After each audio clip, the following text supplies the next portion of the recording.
Alors, on est très, très content de recevoir Madame Anne-Cécile Piso-Ferrato, qui est gynécologue obstétricienne et qui nous vient du centre hospitalier de Poitiers en France.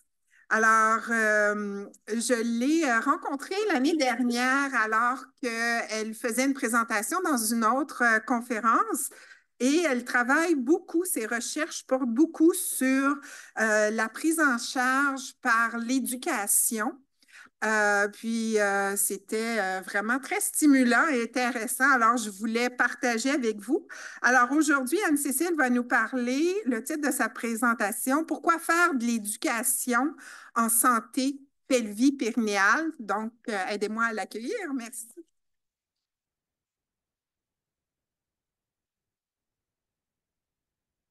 Bonjour, vous m'entendez bien? C'est bon? Donc moi aussi je suis ravie d'être là aujourd'hui, d'avoir fait le trajet. Encore un petit quelques heures de décalage horaire, mais ça va le faire. Donc moi effectivement je suis gynécologue obstétricienne. J'ai commencé ma pratique en adorant l'obstétrique, les accouchements, puis petit à petit j'ai voulu faire de la chirurgie et un peu plus tard voilà, de la pelvipérinéologie. Et c'est vrai quand j'ai commencé mon travail en pelvipérinéologie, la chirurgie pour les bandelettes sous-urétrales ou les promontofixations, bon je prenais moyen garde finalement au comportement des femmes. Puis au fur et à mesure de ma pratique, je me suis rendu compte qu'en fait, on pouvait avoir des récidives des symptômes à cause de mauvais comportements. Et c'est là où je me suis dit, en fait, comment parler, comment corriger tous ces mauvais comportements, c'est peut-être en faisant de l'éducation. Et vous allez le voir, je suis convaincue, on peut tous faire de l'éducation, donc les physiothérapeutes, bien sûr, mais aussi les gynécologues, les médecins traitants, etc. C'est de dire, on est tous concernés, on peut tous donner des bons conseils finalement parce que vous allez le voir, il y a tellement d'idées reçues dans la population générale. Il faut qu'on soit tous là à combattre ces idées reçues. Donc j'ai oublié les sages-femmes, hein, bien évidemment. J'ai oublié les APA. Hein. Quand on fait de l'activité physique adaptée, aussi on est impliqué dans la remise en forme des femmes qui ont éventuellement des troubles pelvipérinéaux. Donc voilà, il faut tous être sensibilisés à cette thématique. Et donc, bon, pour introduction, vous le savez, euh, comment je fais comme ça.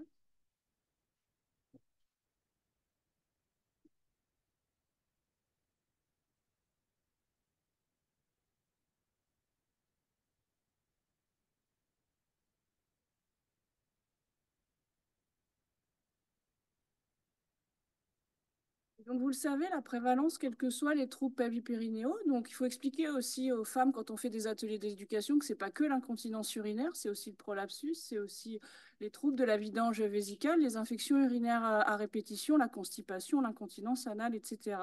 Et ben, c'est 40 à 50% toute population confondue. Chez les adolescentes aussi, c'est problématique et en particulier l'incontinence urinaire n'est pas négligeable, hein, puisqu'il y a certaines études qui trouvent que l'incontinence urinaire tourne autour de 25 à 30%, même chez l'adolescente. On le verra tout à l'heure, mais dans le monde du sport de haut niveau, puisqu'on travaille aussi avec des jeunes futures championnes en sport, ça peut aller beaucoup plus haut, puisque ça peut aller à 50 ou 60% des jeunes filles. La problématique, je vais en reparler avec les jeunes filles, c'est qu'elles ne savent pas en fait qu'elles ont des fuites urinaires. Donc l'enjeu de ces ateliers, de cette éducation, c'est de leur faire comprendre c'est quoi les fuites urinaires et pourquoi c'est problématique. Et donc, ces troubles pelvipérinéaux, l'incontinence urinaire, le prolapsus, c'est facteurs d'arrêt des activités physiques et sexuelles. Ça, vous le savez, c'est facteurs d'isolement, de dépression, facteurs de chute et de perte d'autonomie. Je le dis à chaque fois parce que les médecins généralistes, notamment, ils me disent oui, mais on a tellement géré avec l'hypertension et le diabète des femmes, on va quand même pas leur parler de leur fuite urinaire. Mais quand elle leur dit que si elles se lèvent la nuit, qu'elles chutent, elles sont le col du fémur, elles se dégradent, elles meurent, bon, ça peut un petit peu, voilà, ça peut un petit peu les stimuler. Enfin, c'est un résumé, mais n'empêche, voilà, il y a de la morbidité hein, chez les femmes qui sont âgées. Et puis chez les femmes plus jeunes, c'est une diminution, voire un arrêt de l'activité sportive. C'est dommage hein, quand on sait que l'activité physique, c'est quand même extrêmement bon pour la santé. Et donc, dans le monde du sport de haut niveau, c'est aussi facteur de stratégie d'adaptation. Je vais aller faire pipi plusieurs fois avant mon entraînement, avant ma compétition. C'est probablement de la charge mentale et c'est du travail actuellement qu'on est en train de faire pour savoir dans quelle mesure toutes ces problématiques de fuite urinaire retentissent chez la jeune sportive de haut niveau. Et donc finalement, en France, mais au Canada aussi, hein, cette prise en charge, elle est essentiellement basée sur la prise en charge thérapeutique, une fois que les problématiques sont déjà installées. Mais en réalité, il y a quand même un certain nombre de facteurs de risque qui sont modifiables, qui sont accessibles à l'éducation à la santé, qu'on peut faire en prévention primaire, avant que les troubles soient là. Et ces facteurs de risque évitables, hein, c'est sur l'alimentation, l'hydratation, les habitudes urinaires, les habitudes défécatoires, la constipation. Ça, c'est il y aurait écrit un mot sur ma tête, ce serait écrit constipation, je pense. La posture, le surpoids, l'obésité, les sports à impact ou les ports de charge lourde. Et c'est vrai que voilà, le sport se féminise aussi. Les professions, certaines professions aussi, maçonnerie, etc., se féminisent. Et donc, c'est potentiellement des situations où les femmes auront plus de problèmes de fuite urinaire. Et à côté de ça, on aura les facteurs inévitables. On ne va pas s'empêcher d'être enceinte, ça s'empêcher d'accoucher, de vieillir ou d'être ménopausée. Et donc, c'est sur tous ces facteurs de risque modifiables qu'il est vraiment très important d'essayer de travailler. Et quand on regarde dans la littérature, on se rend compte que nos comportements urinaires et défécatoires sont extrêmement influencés par notre environnement, par nos croyances, par le contexte social. Et dans la littérature, c'est une étude qui date un petit peu de 2012, qui avait montré que 65% de nos mictions sont réalisées selon des considérations sociales et comportementales, et pas parce que la vessie est animalement pleine, hein, vraiment. Je vais faire pipi avant d'aller faire mon sport, je vais faire pipi avant d'aller faire les magasins, parce que j'ai trop peur d'avoir des problématiques au moment où j'y serai. Et finalement, à force de se comporter comme ça, on va développer potentiellement ou favoriser des troubles pelvi-périnéaux. Et alors, je vous l'ai dit, hein, nous, on travaille chez les adolescentes aussi, chez les jeunes, et on a fait une enquête justement pour savoir un peu leur comportement, et on a vu que 90% des adolescentes pensaient qu'il ne fallait pas s'asseoir sur les toilettes publiques, qu'elles allaient attraper des infections urinaires, des infections vaginales. C'est quand même dingue, donc il faut faire tout le travail, et c'est le truc le plus difficile, je trouve, dans tout le travail qu'on a à faire, c'est de les convaincre de s'asseoir sur les toilettes publiques. C'est pas sale, en fait, il faut les convaincre de ça. Et parmi les adultes, je vous ai remis un résultat aussi qu'on avait retrouvé. Voilà, 50% des adultes, donc la moitié des femmes qu'on a interrogées, pensaient qu'il valait mieux effectuer des missions de précaution. Donc c'est quand même pas rien, et c'est des idées contre lesquelles il va falloir qu'on travaille. Et donc voilà, j'adore cette diapo parce que les idées reçues, il y en a plein. Et ça, c'est quelques-unes, hein, de ces idées reçues. Mais les fuites urinaires, c'est normal quand on vieillit, c'est normal quand on vient d'accoucher. Non, en fait. Et puis chez les ados, du coup, c'est normal quand je fais du sport d'avoir des fuites. Il va falloir leur dire que non, c'est pas normal. La seule solution pour les fuites, ce sont les protections. Et ça, c'est une affiche que j'ai prise la semaine dernière en photo dans le métro. Vous voyez, Always, on est très bien avec son Tena ou son Always dans sa culotte, c'est très beau, on peut faire ce qu'on veut. En réalité, ça colporte finalement l'idée que c'est inévitable et qu'on ne peut rien faire. Alors, ils font des efforts puisqu'ils parlent de muscler votre périnée maintenant sur les affiches. C'est bien, mais après, c'est comment travailler son périnée. Est-ce que, une femme qui va essayer de muscler son périnée sans savoir comment on fait la contraction périnéale, finalement, est-ce que ça va être très productif? Probablement pas. Et puis alors chez les jeunes en particulier, c'est vrai que tout le monde pense que les troubles pelvipérinéaux, en particulier l'incontinence urinaire, sont liés à un relâchement du périnée ou pas. Hein, chez les jeunes, c'est plutôt le défaut de relâchement des muscles du plancher pelvien, l'hypertonie périnéale. Et en postpartum immédiat, je vois beaucoup de LOSA, moi, de patients avec des lésions obstétricales du sphincter de l'anus. En fait, elles ne sont pas détendues du périnée. Elles ont eu mal, elles ont encore mal. Comment faire de la rééducation et du renforcement musculaire si on a un périnée qui n'est pas fonctionnel et qui est déjà complètement en crampe, quoi. C'est ce que je leur explique. Et de leur dire, plutôt que de faire du renforcement musculaire postpartum, il faudrait faire probablement de la détente musculaire postpartum. Peut-être que ce serait plus efficace, et revoir un peu plus tard, éventuellement, est-ce qu'on refait du renforcement une fois que voilà, les muscles du plancher pelvien auront récupéré un peu leur fonctionnalité, quoi, hein, parce que elles sont toutes en hypertonie en postpartum, quoi, en particulier quand il y a eu des forceps, quand il y a eu des déchirures un petit peu sévères, quoi. Donc voilà. Et puis, donc, je vous l'ai dit tout à l'heure, hein, constipation, c'est l'ennemi public numéro 1 en pelvi-périnéaux. Et c'est vrai que ça, je l'ai mis en rouge parce qu'en fait, parmi les collègues, médecins, par exemple, gynécologues, c'est quelque chose qui est peu abordé. Et donc, il faut leur dire que c'est important de dépister la constipation. Mais c'est pareil, la constipation, c'est pas je vais à la selle tous les jours. Non, c'est comment vous évacuez les selles. Est-ce que vos selles sont dures?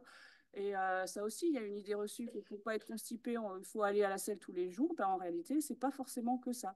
Une femme qui va une fois tous les 2 jours, qui évacue sans difficulté, aucun problème, quoi, hein. Et ça, c'est notre quotidien à tous. Et puis alors moi j'adore le PCR, hein, c'est mon joujou préféré. Le PCR c'est pour les vieilles ou pas justement. Peut-être que l'enjeu pour nous c'est justement d'essayer de proposer, d'éduquer, d'informer les plus jeunes femmes pour voilà, leur faire porter le PCR et différer au plus loin la chirurgie. En tout cas pour moi c'est un enjeu et on me le dit encore trop souvent, on me l'a dit encore la semaine dernière. Ouais, mais moi, on m'a mis au placard parce qu'on m'a mis un PCR, je suis une vieille. Bah non, en fait, peut-être pas, justement. Et toute l'éducation et justement de la patiente, ça va être de la convaincre que justement, ça va être un bénéfice pour elle de tenter le PCR et d'utiliser le PCR avant de voir à quel moment éventuellement on fera une chirurgie. Et donc, voilà, pourquoi faire de l'éducation en santé périnéale? Parce que le niveau de connaissance des femmes est faible concernant les troubles pelvipérinéaux, concernant le fonctionnement des muscles du plancher pelvien, la biomécanique périnéale, concernant les facteurs de risque et surtout les comportements à risque de survenue des troubles du postpartum. C'est une revue qui a été faite notamment par une kiné française qui disait qu'en postpartum, effectivement, il y avait très peu de femmes qui savaient que la rééducation périnéale était efficace. C'est quand même dingue quoi, de se dire que en fait, les femmes, elles n'y connaissent rien sur leur plancher pelvien, leur fonctionnement urinaire ou leur fonctionnement défécatoire. Et dans le même temps, dans ces études, justement, les personnes, enfin les femmes avaient répondu que bah, elles auraient bien aimé avoir plus tôt ou elles auraient bien aimé avoir maintenant de l'information sur leur fonctionnement en pensant qu'effectivement, si on leur dit que ça va améliorer leurs symptômes ou limiter la survenue des symptômes, bah, en fait, elles comprennent bien que ça peut être utile. On se lave les dents 2 fois par jour ou 3, voilà, c'est pas un problème pour nous. On nous a éduqués à ça pour éviter quoi? Les problèmes bucco-dentaires, pour éviter les caries. Donc, on s'assoit correctement aux toilettes, on fait pipi correctement, on boit régulièrement pour éviter les troubles pelvipérinéaux plus tard. Donc, c'est vraiment comme ça qu'on essaye d'informer la population et en particulier les plus jeunes de dire mais vous avez pris plein de comportements dans votre quotidien qui ne sont plus actuellement un problème. Donc, voilà, il faut pouvoir dire que la prévention sur la sphère pelvipérinéale peut passer par des comportements qui sont simples et qui sont faciles à mettre en place dans le quotidien. Et donc, j'encadre actuellement une thèse de sciences, enfin une thèse de doctorat d'une sage-femme qui s'appelle Julia de Paris, qui a présenté justement à l'ICS il y a très peu de temps. Et on a fait une enquête sur les réseaux sociaux, justement, presque 1500 femmes, et on leur a proposé 40 sujets de santé sexuelle. Et ben, quand on regarde hein, sur quoi cherchez-vous de l'information, le top 1, enfin le 1, c'est le cancer du col. Ensuite, il y a les histoires de désir, libido, vieillissement et sexualité. Et les problèmes spécifiques pelvipérinéaux, comme les douleurs pendant les rapports, les douleurs pelviennes et périnéales et les fuites urinaires, sont quand même dans le top 10 des recherches et des informations sur lesquelles les femmes voudraient en connaître plus. Donc, c'est une préoccupation des femmes. Donc, il faut aller leur faire de l'éducation et de l'information sur leur santé pelvipérinéale. Il y a une vraie adhésion au message de prévention. Et donc, nous, on fait des webconférences ou des ateliers en présentiel. On a fait voilà, du tout venant, du grand public, des professionnels de santé, parce qu'on se rend compte que beaucoup de professionnels de santé n'en savent pas plus que les femmes de la population générale, des encadrants sportifs. Et donc, on a pris les réponses de 856 femmes. On leur a fait des questionnaires de connaissances sur le fonctionnement hein, basique pelvipérinéal avant et après la conférence. Il y a 2 mois, on leur a demandé si voilà, ils allaient ou ils envisageaient de modifier leur comportement.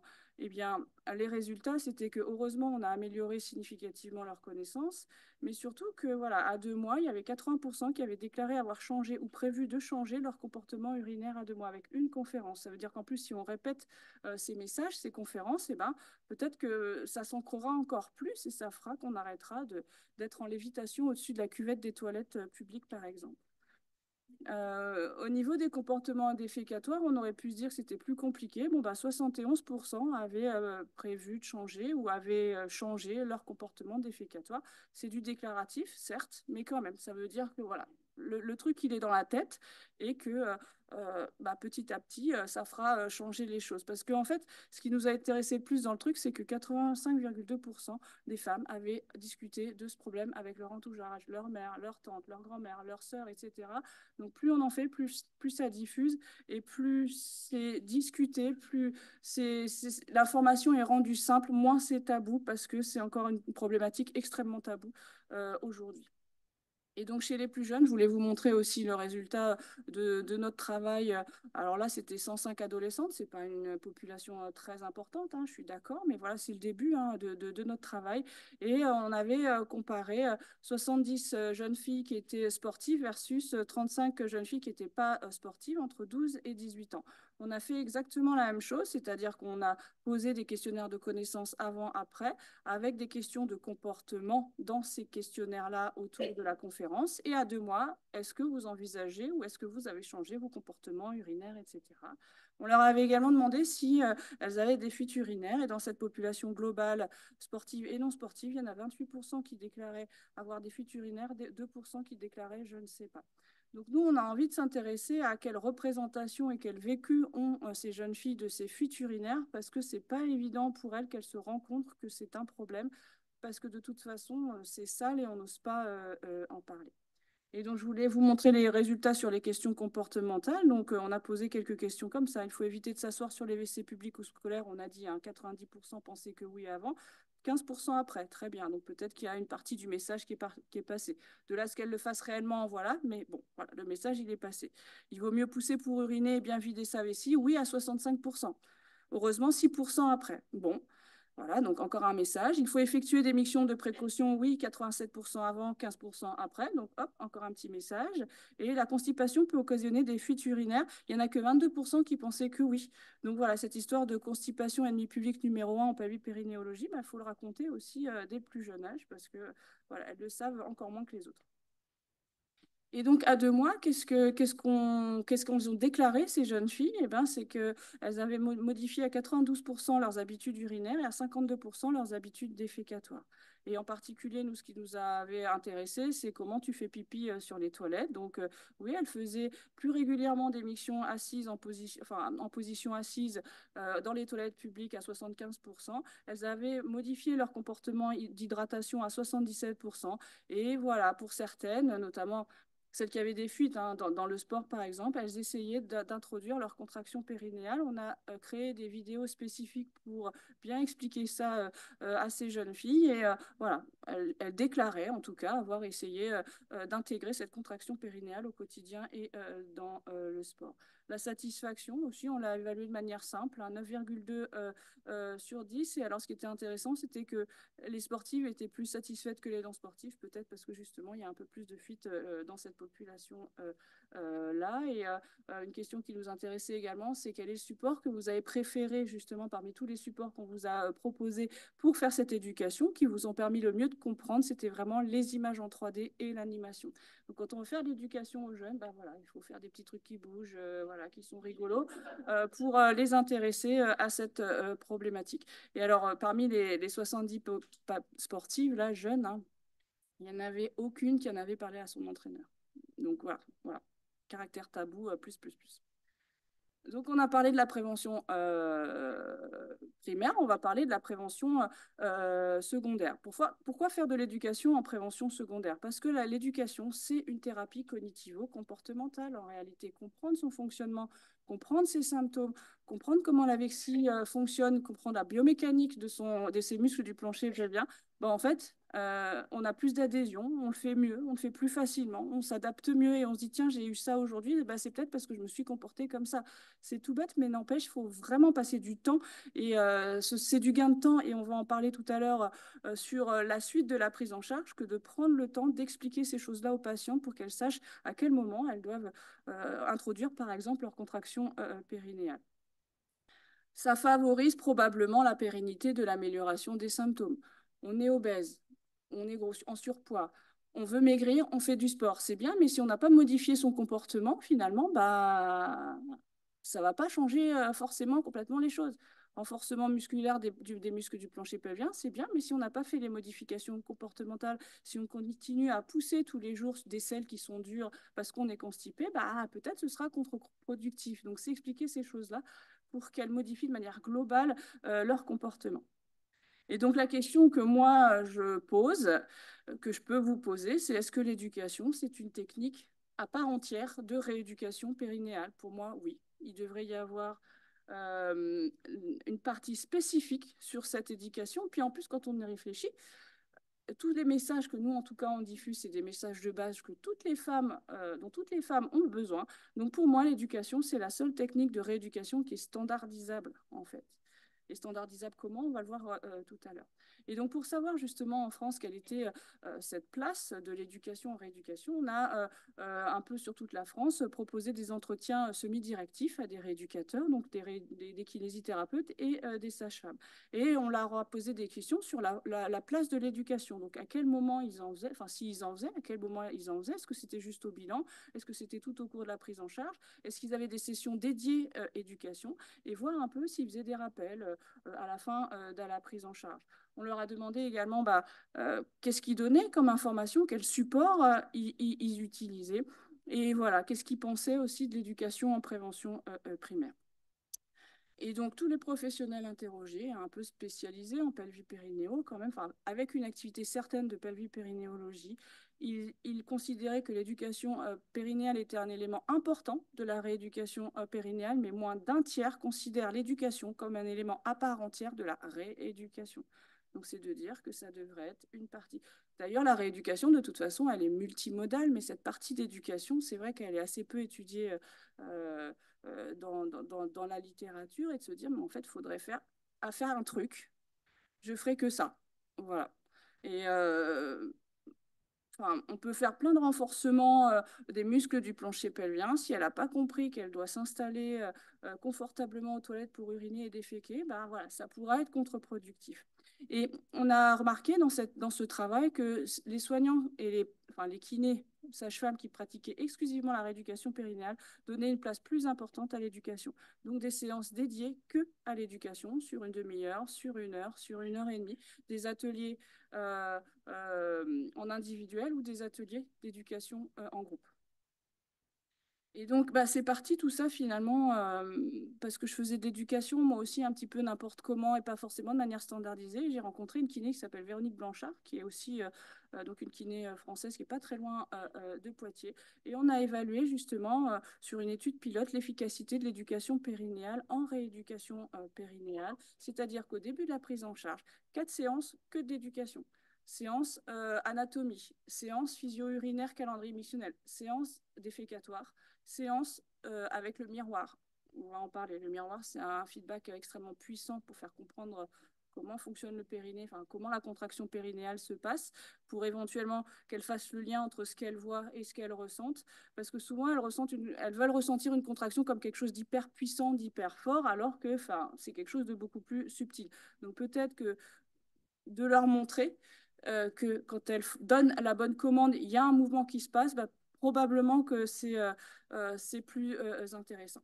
Et donc, on a évalué ces patientes avant la prise en charge éducative, au bout des 4 ou 5 séances d'éducation et à la fin de la prise en charge, puisque après les séances d'éducation, il y avait des séances standards, on va dire, de prise en charge musculaire, de renforcement, etc., ou d'introduction de la contraction dans le quotidien.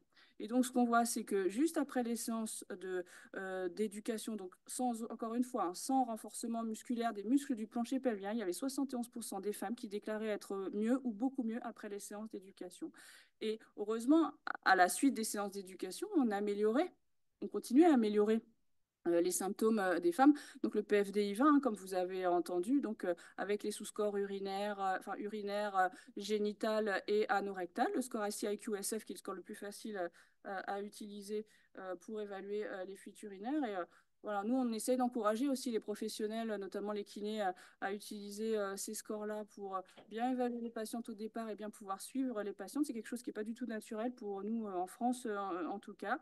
Et on avait évalué aussi d'autres symptômes, comme le score d'incontinence anale ou le score de constipation, on va dire. Et donc, tous ces scores étaient améliorés après l'éducation et continuaient donc à s'améliorer avec les séances plus spécifiques de travail sur les muscles du plancher pelvien. Et donc notre hypothèse, notre idée, notre explication, c'était que grâce à une meilleure représentation de leur schéma corporel, du fonctionnement de leur plancher pelvien, des muscles du plancher pelvien, bah, finalement les patientes comprenaient mieux, intégraient mieux les exercices spécifiques sur les muscles du plancher pelvien après les séances. Et ça a fait qu'on avait 5 séances d'éducation, 5 séances de prise en charge des muscles du plancher pelvien, 10 séances. Et pas les 25, 30, 35 qu'on peut voir, en tout cas nous en France parfois, de dire bah, mettez-vous sur la table, madame, allez-y, contractez, serrez, desserrez, serrez, desserrez. En fait, ça, c'est voilà, pas forcément la prise en charge optimale. En tout cas, on voit très régulièrement des femmes qui viennent vers nous en disant j'ai fait 30, 40, 50 séances de rééducation, ça m'a rien fait. Mais par contre, elles font 5 séances d'éducation, bah, elles ont une amélioration. Et donc moi, avant la chirurgie, par exemple, j'ai fait 30 séances de rééducation, j'ai toujours mes fuites urinaires. Je les oblige de plus en plus à aller faire ces ateliers d'éducation pour être bien préparés. Voilà, on se prépare à un marathon, on se prépare à une chirurgie. C'est pareil. C'est comme ça que j'arrive à le vendre. En fait, c'est vrai qu'elles ne veulent plus trop faire de la rééducation après en avoir fait 150 000 séances. Mais quand je leur présente comme une préparation pré-chirurgicale, bah, finalement, elles y vont et bah, elles sont contentes de l'avoir fait.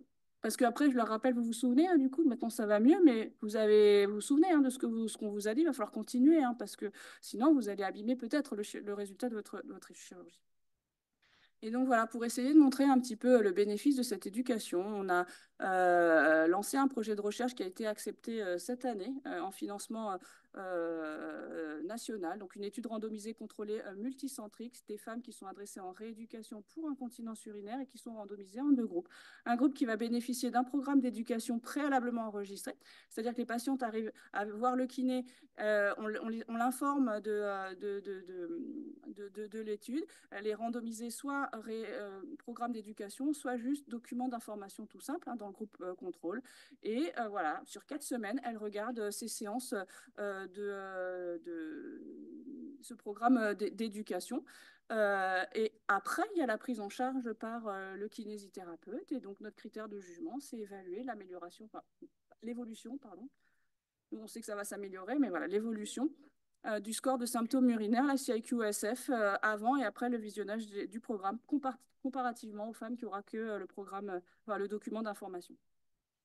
Nous, on en est sûr, avec ce programme d'éducation préalable à la prise en charge personnalisée, en rééducation, ça va améliorer plus rapidement les symptômes urinaires des femmes. Ça va diminuer le nombre de séances de rééducation nécessaires, donc un gain de temps, une diminution des coûts pour l'assurance maladie, et c'est important en France, mais pas que en France. Diminuer les coûts pour les patientes. Parce que voilà, elles n'auront pas forcément besoin de se déplacer chez le professionnel spécialisé en pelvipérinéologie. Plus d'accessibilité à la prise en charge. Et puis voilà, encore une fois, ce truc, il sera standardisé, il sera proposé. Donc, ça permettra d'harmoniser les pratiques sur au moins une partie de la rééducation pelvie-périnéale. Alors, je vous ai dit tout à l'heure, j'adore l'épaisseur. Donc l'épaisseur, effectivement, donc j'en pose toutes les semaines. Je suis beaucoup de patientes avec des PCR et donc bah, nous aussi, on a fait des recos qui ont été publiés avec la HAS, la Haute Autorité Sanitaire en France en 2021. Et donc, on a bien sûr confirmé que les PCR étaient des traitements efficaces sur les symptômes associés au prolapsus génital, qu'ils améliorent la qualité de vie. Et on a voulu aussi même si ce n'était pas un niveau de preuve effectivement très important, voilà, montrer que l'efficacité sur les symptômes était immédiate et semblait équivalente à celle du traitement chirurgical. Le taux d'acceptation de ces PCR, il est très variable dans la littérature, 20 à 60%. Je vais vous proposer un PCR, bah non, j'en veux pas, c'est quoi ce machin? En fait, moi, quand j'étais encore en Normandie, un peu plus au nord de la France, j'ai commencé à travailler justement sur les PCR, sur les symptômes associés à l'utilisation du PCR. Et nous, on avait 90% d'acceptation parce qu'en fait, on prenait juste le temps d'expliquer aux patientes qu'est-ce qu'on attendait comme évolution sur leurs symptômes et voilà, de leur dire que ça pouvait être limité dans le temps, encore une fois, une préparation avant la chirurgie. Et quand on regarde dans la littérature, les facteurs qui sont associés au non-choix du PCR, c'est les femmes les plus jeunes et sexuellement actives. Donc moi, c'est celle-là, ma cible, de dire mais non, non, non, vous allez essayer PCR, etc. Je vais vous expliquer pourquoi. Vous allez modifier vos comportements et être préparés au mieux à la chirurgie. C'est les femmes qui ont un stade du prolapsus plus élevé. C'est les femmes qui ont effectivement des avulsions du muscle élévateur de l'anus. Les PCR tombent plus. Quand on a une béance, voilà, c'est plus difficile à appareiller. C'est les femmes qui ont des symptômes plus importants. Et donc, encore une fois, l'éducation, c'est la meilleure préparation, hein. Il y a quelques études qualitatives, dont celle-là que j'aimais bien, qui montraient que les PCR étaient d'autant mieux acceptés que les modalités de surveillance et les effets secondaires potentiels bien explicités. C'est-à-dire que moi, une patiente qui vient en consultation pour un prolapsus, c'est 1 heure à 1 heure et demie de consultation, parce qu'il y a d'abord toute la partie interrogatoire, il y a la partie examen clinique, il y a la partie éducation, il y a la partie je mets en place le PCR, j'enlève, je remets. Donc l'idéal, c'est effectivement de pouvoir partager. Moi, j'ai pas cette chance-là à Poitiers avec un kiné ou une sage-femme pour faire ça à plusieurs. Parce que plus on suit les femmes de manière rapprochée et précocement après l'installation d'un PCR, mieux elles l'accepteront et mieux elles le garderont. Comment je vends les PCR aussi chez les femmes qui disent c'est pour les vieilles, je leur dis c'est un marqueur d'hyperpression abdominale en réalité. Et ça, c'est un truc hyper important à prendre en charge, à dépister avant la chirurgie. Parce que moi, quand j'étais jeune, j'étais trop contente de faire plein de chirurgies. Mais quand j'avais mes récidives, parce que j'avais pas bien travaillé sur la poussée défécatoire, etc., et les ports de charge, et quand les femmes elles revenaient 2 ans après parce que ça a commencé à récidiver, j'étais pas super contente, quoi. Donc voilà. Et de dire qu'un PCR, finalement, quand il est mis en place et que s'il tient bien dans l'activité du quotidien, mais que s'il tombe à la selle, c'est peut-être qu'il a une poussée défécatoire trop importante. Donc, c'est leur expliquer ça et prendre le temps de leur expliquer ça. Vraiment, je leur dis, ça va optimiser, même s'il n'y a pas de preuve, effectivement, là, actuellement, mais ça va forcément optimiser votre prise en charge chirurgicale. Ça va peut-être différer la prise en charge chirurgicale. Et donc, on est en train de faire un travail aussi sur justement quelle perception ont les femmes de ces ateliers d'éducation. Alors, c'est écrit, oh, ça va, c'est pas si petit que ça. Mais voilà des choses que nous disent les femmes sur cette éducation, hein, ces séances dédiées spécifiquement sur l'éducation. Je vais en kiné, je ne comprends pas, on ne me travaille pas mes muscles, on ne me met pas les doigts dans le vagin. En fait, quand elles se rendent compte que c'est efficace, que ça leur fait du bien, elles sont hyper contentes. Et donc voilà, j'aurais aimé avoir toutes ces informations plus tôt. J'ai enfin compris pourquoi j'avais ces symptômes. Je vais pouvoir m'adapter. On parlait de l'adaptation. J'étais sceptique avant quant à l'efficacité de l'éducation. Maintenant, j'ai compris, en fait. Et la rééducation, c'est pas que du renforcement musculaire. Et puis voilà, au niveau urinaire, puisque moi, c'est mon dada aussi, c'est voilà, je me rendais pas compte de ce que je buvais. Ma vessie me donnait des fausses informations, etc. Et ça, c'était hyper important qu'on me l'explique pour bien comprendre comment je devais me comporter. J'ai combien de temps encore là? 5 minutes? Ok. Bon, donc voilà, tout récemment, on a fait un Delphi qui a été proposé donc, à des spécialistes de pelvis périnéaux en France, en Suisse, en Belgique, au Canada. On est ravis que certains soient là aujourd'hui. On leur a proposé des items justement sur que devrait contenir le programme d'éducation. Je vais très vite, mais voilà, ici, c'est les items que devrait contenir un programme d'éducation si on se met à faire de l'éducation à la santé pelvis périnéale. Je vais passer vite. Les outils d'éducation et d'évaluation des connaissances. Donc, on a plein d'outils disponibles. Les outils que tout le monde utilise, c'est les schémas, bien évidemment, mais ça peut être trop compliqué, hein, celui-là, pour certaines patientes. Ça peut être des choses, des puzzles comme ça qu'on a créés. Nous et les femmes vont positionner les différents éléments anatomiques pour mieux comprendre justement comment fonctionne, pour comprendre le caisson abdominal et l'effet des efforts en apnée, par exemple, sur les muscles du plancher pelvien. J'aime bien aussi cette vidéo parce que cette vidéo, quand elles voient qu'en contractant finalement leurs muscles du plancher pelvien, il y a un écrasement du petit tuyau urinaire, hein, comme je leur dis. Et donc, si elles font leur contraction périnéale juste avant l'effort, elles vont éviter la fuite à l'effort. Voilà, c'est quelque chose de simple à expliquer, et même en consultation de gynécologie. Je les prends des fois en vidéo aussi. Ça, c'est une patiente qui a accepté de se montrer justement sur une vidéo. Une patiente de 75 ans qui avait des fuites urinaires à l'effort dit: oui, je ne sais pas trop si je fais bien ma contraction périnéale. Je leur ai dit: regardez là ce qui se passe quand vous pensez à retenir un petit gaz. Vous avez vu votre anus, il monte, il s'engloutit, hein. Et je lui avais montré aussi sa vidéo avec la vulve écartée. En fait, le vagin, il se ferme. Si le vagin, il se ferme avant l'effort, ça va comprimer le canal urinaire, ça va éviter la fuite. Et ça, il y a juste besoin de leur montrer, puis après d'expliquer. On va travailler la rapidité parce que c'est des fuites à la toux, etc. On va travailler l'endurance parce que c'est des fuites quand vous avez fait plusieurs heures de marche. Donc, il n'y a pas besoin, effectivement, de passer des heures sur une table d'examen. C'est montrer ça et leur expliquer après et travailler les circonstances où elles auront les fuites urinaires. Le calendrier mictionnel, ça c'est juste un indispensable en rééducation périnéale. Malheureusement, hein, il n'y a que en France, en tout cas 6% des praticiens qui proposent ces calendriers mictionnels aux femmes, et il est rempli de manière incomplète dans plus de 50% des cas. Mais peut-être parce qu'on ne leur explique pas ce qu'on attend justement du calendrier mictionnel. Et donc voilà, je voulais vous montrer ce que je faisais moi en consultation sur le calendrier mictionnel, mais ça c'est une femme infirmière du CHU de l'hôpital de Poitiers avec un PCR pour un prolapsus génital. Qui disait j'ai des difficultés parfois à vider ma vessie, que j'ai des brûlures mictionnelles, que j'ai des urgences urinaires, que j'ai des envies fréquentes de faire pipi. Et donc je lui dis ok, moi très bien, c'est bien, mais je veux le calendrier mictionnel, je veux savoir, je veux me rendre compte en fait, je suis comme saint Thomas, si je vois pas, je valide pas. Voilà.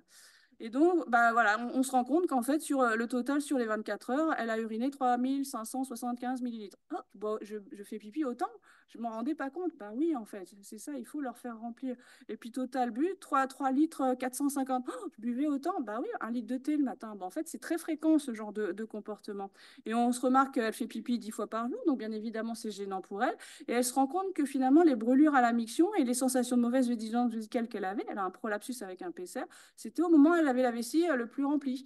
Donc, bah voilà, ça va être de diminuer finalement ses volumes urinés pour améliorer ses comportements. Elle prenait des volumes beaucoup trop importants et très mal répartis au niveau de ses apports hydriques. Qu'est-ce qu'on a fait? Ben, on a diminué les apports totaux, on a diminué le thé puisque c'est un irritant pour la vessie pour certaines femmes. On a modifié un petit peu la répartition des apports et voilà, elle faisait pipi régulièrement, des volumes régulièrement homogènes. Hein, voilà. Et ben n'empêche, elle était améliorée à 70% de ses symptômes urinaires. Donc moi, je suis pas kiné, je fais pas de rééducation, je fais pas de renforcement musculaire. Voilà, 70% d'amélioration de ses symptômes urinaires. Et il restait encore quelques fuites à l'effort, mais il n'y avait plus de brûlure mictionnelle, plus de difficulté à vider la vessie. Bien évidemment, je lui ai dit l'importance de travailler sur la constipation. On a mis en place aussi des règles hygiéno-diététiques et des laxatifs pour amélioration de sa constipation. Et donc voilà, c'est un petit truc que je donne aux patientes, quels objectifs donner aux patientes, parce qu'en fait, elles disent oui, je bois beaucoup, je bois pas beaucoup, mais elles n'en savent rien. Donc viser 4 à 6 gorgées par heure, c'est un truc bête, mais voilà, boire régulièrement plutôt que des gros apports d'un seul coup. Hein, votre vessie, elle préfère regarder à quelle heure vous avez fait pipi pour dire bah, je vais programmer ma prochaine mission parce qu'en fait, on fait plein de trucs et des machins et on pense pas à faire pipi et ça fait 6 heures qu'on a fait pipi la dernière fois. En tout cas, moi, c'est ce que je fais parce que sinon, j'oublie de faire pipi. Éviter les petits pipis de précaution, le pipi de la peur, le pipi avant de parler en congrès, par exemple. Voilà, pour un volume uriné entre 1 litre et 2 litres par 24 heures, y compris la nuit. Et c'est en leur expliquant tout ça qu'elles vont comprendre l'intérêt de mesurer les volumes, en fait, parce que ça les embête, en fait, de mesurer ces volumes urinés. Mais quand on leur explique que moi, je veux voir ce que vous pissez pour savoir ce qui rentre, voilà, elles comprennent finalement que c'est très important. Et donc voilà, je leur écris, je leur fais plein de barbouillages. 300, 300, 300 au pôle de repas, 500 millilitres dans la matinée, 500 millilitres dans l'après-midi, répartis régulièrement. Voilà. Évidemment, variable en fonction de l'activité physique, la chaleur, etc., etc. Mais voilà, c'est une base hein, à laquelle on va pouvoir se référer et s'adapter en fonction des circonstances. Et voilà, la clé, encore une fois, je l'écris en rouge, en gras, en gros, machin, régularité, pipi et miction et apport hydrique. C'est ce que aime le mieux la vessie. Voilà, et donc bah, on vient tout juste de valider avec Julia de Paris, dont je vous ai déjà parlé, un questionnaire de connaissances. Il y a quelques questionnaires de connaissances qui existent dans la littérature. Nous, on a choisi celui-là, donc c'était un questionnaire néerlandais, parce qu'il contenait des questions sur le comportement. Il y avait un petit schéma pour qu'elle puisse localiser les muscles, enfin le périnée, les muscles du plancher pelvien. Et donc c'est celui-là qui nous a paru le plus intéressant à valider en français. Bien évidemment, probablement qu'on va l'adapter parce qu'il est quand même centré beaucoup sur les femmes en postpartum. Mais en tout cas, voilà, celui-là, il est validé actuellement depuis très peu de temps en français. Voilà, donc je vais vous montrer très très rapidement nos actions. On est un collectif, même une association qui s'appelle Éducation et prévention en périnéologie. Notre objectif, c'est grand public, formation initiale, sportif de haut niveau, professionnel de santé. Et le must, ce serait l'éducation nationale, mais on a du mal en France à aller faire des ateliers d'éducation en santé périnéale. Pourtant, on pourrait, puisqu'il y a l'éducation en santé sexuelle. On s'est rendu compte que quels que soient les professionnels, bah, les messages sont communs et tout le monde a besoin de la même information. Là, c'est dans le sport, donc un très très gros centre de gym à Poitiers. Voilà, les jeunes filles qui disaient j'ai tout simplement appris à respirer. Voilà, je me suis mieux reconnue, je comprends mieux ce que je dois faire, etc. C'est hyper important, quel que soit l'âge des filles, de faire cette éducation. Et voilà, toujours en multidisciplinarité, pro de santé, étudiant en santé, coach, etc., etc. Et donc en prévention secondaire, bah, c'est faire des ateliers donc comme vous finalement, mais des ateliers centrés que sur l'éducation, l'information. Et donc on a un programme qui vient de commencer là du 4 novembre au 19 décembre justement chez les femmes âgées. C'est des ateliers créateurs de santé, c'est-à-dire que voilà, on ne sait pas si elles auront des symptômes ou pas. Il y a tout un programme et donc il y aura une partie sur la santé pelvipérinéale. Et là, on va essayer de travailler aussi sur un parcours ETP justement en pelvipérinéologie avec des thématiques comme celle-là. Hein. Après, ça peut être une création en fonction voilà, comment c'est possible en fonction des gens. On a une structure à Poitiers qui s'appelle La Villa Santé, qui est super, où il n'y a que des ateliers d'éducation thérapeutique. C'est le premier en France sur ça. Et donc, on ira faire nos ateliers d'éducation thérapeutique à la Villa Santé. Et puis, dernière chose, voilà, je voulais faire ma pub un petit peu. Hein, moi aussi, on a créé un site web qui s'appelle Périnéduc. En collaboration donc avec l'école sage-femme de du CHU de Poitiers, avec l'université de Poitiers, avec le collectif bien évidemment E3P pour donner voilà, de l'information juste aux patientes avec des supports un petit peu ludiques, un petit peu variés pour que, voilà, que tout le monde s'y retrouve dans l'information. Et ceci sera un jour le support d'une cohorte de suivi des femmes à propos de leurs troubles pelvipérinéaux. Donc voilà, donc pour moi, l'éducation en santé pelvinérale, c'est vraiment une piste d'avenir en pelvipérinéologie. Il faut que ce soit standardisé, il faut que ce soit une technique reconnue comme une technique. On est à biofeedback, on a le travail manuel, on a l'électrostimulation, il faut qu'on ait l'éducation. En fait, c'est une technique de rééducation. Et donc sur le site, bah, je vous ai mis juste voilà, nos petits 10 commandements du périnée. On les affiche dans les toilettes un petit peu partout. Hein. Éviter la constipation, tu veilleras. On a dit que c'était l'ennemi public numéro 1, donc c'était en premier. Tranquillement, tu mangeras, parce que oui, on mange trop vite, donc quand ça rentre gros, ça sort gros. Pour les enfants, c'est facile à expliquer. Voilà, la couleur de tes urines, tu examineras. Bah oui, en fait, regardez juste la couleur du pipi. Bah, des urines concentrées, bah voilà, hein, des urines foncées, c'est des urines concentrées, c'est je m'hydrate pas assez. Et donc voilà, on peut télécharger cette affiche sur le site internet et l'afficher partout dans les toilettes. Merci.